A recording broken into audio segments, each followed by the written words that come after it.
जैसा कि आपको मालूम है कि इस वक्त इलेक्शन हो चुके हैं और इस वक्त सियासी जोड़ तोड़ की कोशिशें हर पार्टी कर रही है। अगर हम इस बारे में थोड़ी सी नज़र दौड़ाएं तो इलेक्शन से पहले हर आदमी यही सोचता था कि पीएमएलएन ही जीतेगी, क्योंकि उसके साथ जो है ना कुछ बड़ी ताकतें जो है ना सपोर्ट कर रही हैं। लेकिन आप देखें कि इलेक्शन होने के बाद जब रिज़ल्ट आया तो रिज़ल्ट के बाद कुछ लोगों की जो सोच थी वो तब्दील हो गई। उनको हैरानगी भी कुछ हुई, क्योंकि पीएमएलएन का जो रिज़ल्ट था वो मजमूई तौर पे दूसरे नंबर पे था। पहले नंबर पे आज़ाद उम्मीदवार थे। आप देखें, ये एक हैरानकुन भी बात है कि पाकिस्तान की तारीख में पहली बार जो सबसे ज़्यादा सीटें ली वो आज़ाद उम्मीदवार ने ली।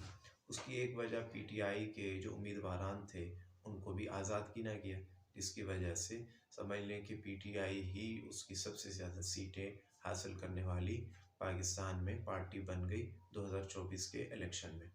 अब दूसरे नंबर पे थी मुस्लिम लीग, तीसरे पे जो है ना पीपी आ गई।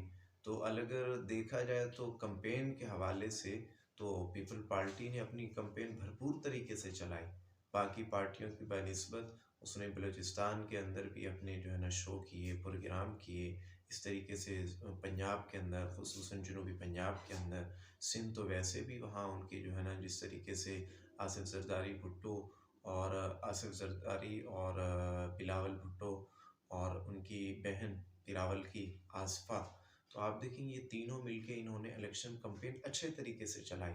लेकिन और जो पहले कहा जा रहा था इलेक्शन से पहले कि सर फहरिस्त ये पार्टी थी जिसने अच्छे तरीके से मुहिम चलाई, इलेक्शन कैंपेन चलाई। और पीटीआई के बारे में कहा जाता है कि ये सोशल मीडिया के जो है ना बहुत ज़्यादा इस्तेमाल करती है, जिसकी वजह से इसकी कैंपेन भी अच्छी रही।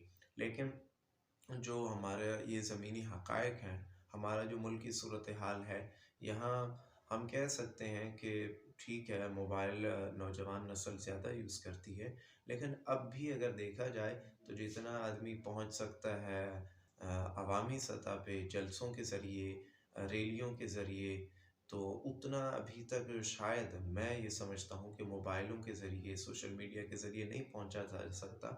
लेकिन फिर भी अब मोबाइल और सोशल मीडिया खुसूसन इन चीज़ों का जो है ना अब दौर आ चुका है और लोग जो हैं इस चीज़ की तरफ भी बढ़ रहे हैं, खुसूसन नौजवान नस्ल, क्योंकि यंग जनरेशन ने जो चुना है वो पीटीआई को चुना है। मैं कहूँ कि जी नहीं उन्होंने नहीं चुना या कुछ भी है, धांधली हुई, जो भी हुआ वो एक बात की सूरत हाल है। अगर हम इस बार रिज़ल्ट के बारे में देखें तो आप देखें कि पीएमएलएन का जो रिज़ल्ट था और पीपी का जो रिज़ल्ट था, इस तरीके से और भी जो पार्टियां थी उनका रिज़ल्ट अगर हम देखें तो इस वक्त आवाम भी तकसीम हो चुकी है।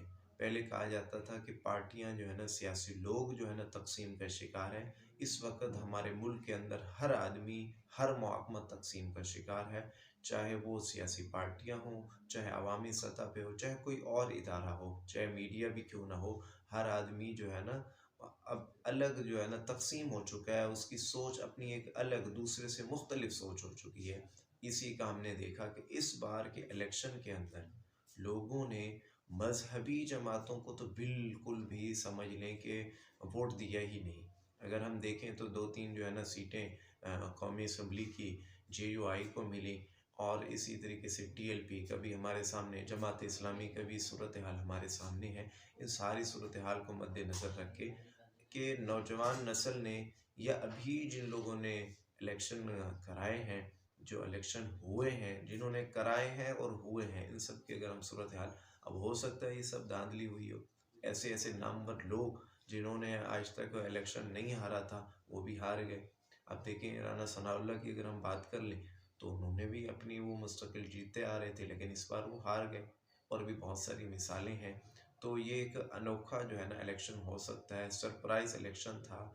जो इलेक्शन से पहले सबकी उम्मीदें जो थीं वो मुख्तलिफ थी। जैसे ही इलेक्शन हुए, रिज़ल्ट आया, तो जो सोच थी इंसान की और जो इंसान तजिया करके वो बिल्कुल उसका उलट हो गया, मुख्तलिफ। अब जो आजकल नई खबर आई है, आप देखें कि मौलाना फजलुर रहमान ने अभी जो प्रेस कॉन्फ्रेंस की और इंटरव्यू भी दिया, तो इसके अंदर जो उनका जो एक ज़ाविया था, अब वो बहुत चेंज हो चुका है, बहुत सारा। आप देखें पस पर्दा जो है ना, क्या बातचीत हुई, क्या नहीं हुई, हम इंशाअल्लाह आइंदा जब अगली वीडियो में उसी प्रेस कॉन्फ्रेंस के बारे में और उसी इंटरव्यू के मौलाना के उसी के बारे में हम अपनी जो है ना तजिया पेश करेंगे। अभी हमें इजाज़त दीजिए। अस्सलाम वालेकुम।